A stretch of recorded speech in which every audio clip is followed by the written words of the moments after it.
تازگی محیط زیبایی محل تحت همین عنوان روز 23 فوریه با پیشنهاد شعبه حفظ محیط زیست ناحیه واسه در دهه زرکاران دهات به نام میرزاعلی وایسف اکسیای نهالشینانی برگزار گردید. در این چهاربینی که با امر رئیس ولایت ختلان در همه شهر و ناحیه‌های ولایت راه اندازی کرده شد، با دعوت کمیته محله ساکنان دهه به حشر برآمدند. یک چند عدد تکنیک‌های نقلیاتی کننده، بارکشان و هموار کننده هم استفاده کرده شدند. در این روز در برابر نهالشینانی ساکنان سویل‌های زهکش کنار دهه را از پرتاب‌ها تازه کردند.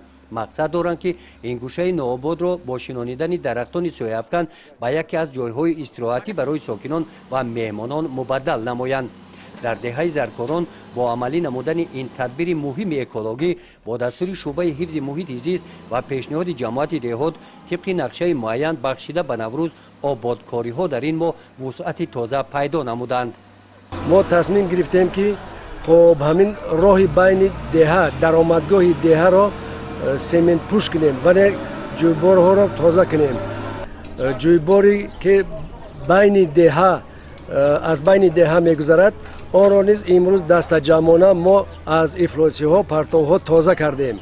این دهه در شفت شهرهای واسه خوالینگ واقع است. برای آنکه راه‌های محله همه کوچه‌های محله همین گونه زیبا گردند، ساکنان محله علاقه برای عملی نمودن این نقشه تدبیرهای ضروری را راه اندازی کردند. برای منفرش کردن راه‌ها کارهای سنگفرش نمودن راه را به انجام رسانیدند. پیش از آغاز منفرش کنی راه‌ها و ساختمان ناوه‌های کنار راه شروع کردند. این چقری‌های شفت راه را برای شنانیدن نهال ساختند.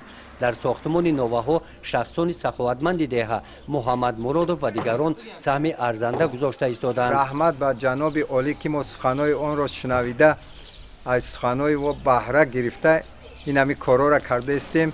باز بچه‌ها یافت شدند که اسفالت میکنند کوچه ها را.